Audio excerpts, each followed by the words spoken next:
je tiens à vous dire que vous êtes l'un de nos invités d'honneur et vous partagerez cette invitation avec d'autres personnalités de différents continents, de l'Afrique, de l'Amérique, de l'Asie, des personnalités comme vous, des personnes engagées et qui veulent faire de ce monde un monde plus juste, un monde plus intégré, un monde qui puisse être légué à nos enfants, et nous pouvons léguer ce monde avec la tête haute. Donc je vais quand même vous expliquer un peu quel est le contexte et le cadre depuis le lancement des journées européennes de développement. Et elles sont devenues certainement une référence pour la communauté du développement grâce à la qualité de ces rencontres. Vous parlez de ces rencontres, de ces débats, des débats de haut niveau qui favorisent les partenariats et l'innovation. Chaque année, le forum rassemble environ 8000 personnes, 8000 acteurs du développement du monde entier. Des acteurs convaincus que la coopération est la pierre angulaire pour construire un monde, je répète, plus juste et répondre à certains défis d'aujourd'hui et de demain. Et vous dire que l'Union européenne est engagée avec les femmes est quelque chose, c'est pas dévoilé un secret d'État. Hein. Les principes d'égalité des genres et d'émancipation des femmes sont au cœur même des valeurs européennes et ils sont inscrits dans la structure juridique et politique, je dirais même génétique de l'Union européenne. Et donc cette année, la 10e session des journées visera à aligner cet engagement de l'Union européenne avec le programme de développement durable à l'horizon 2030.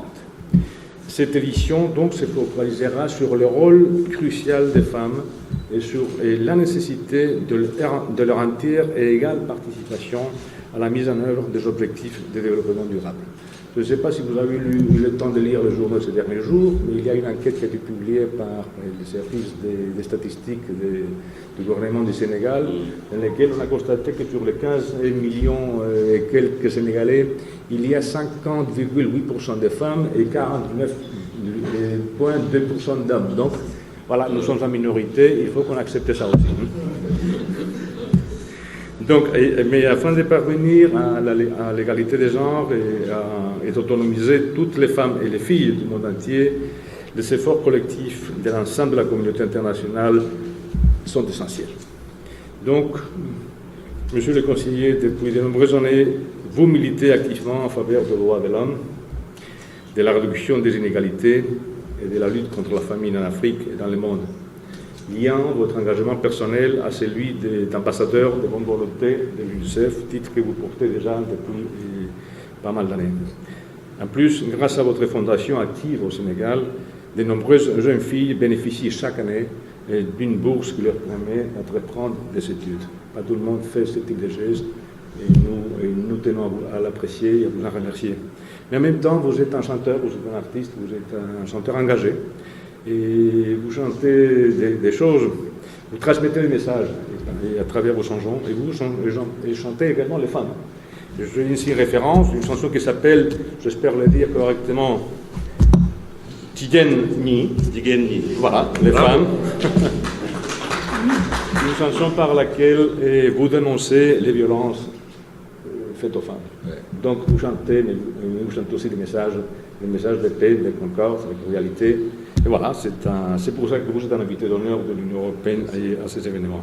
Donc, à la lumière de notre engagement commun en faveur du développement durable, ainsi que de votre détermination et de votre activité bien connue dans ce domaine, et voilà, nous apprécierons grandement votre participation, nous apprécierons grandement vos interventions, nous apprécierons grandement vos interventions, parce que voilà, nous croyons, comme vous venez de le dire, qu'il ne s'agit pas d'imposer quoi que ce soit.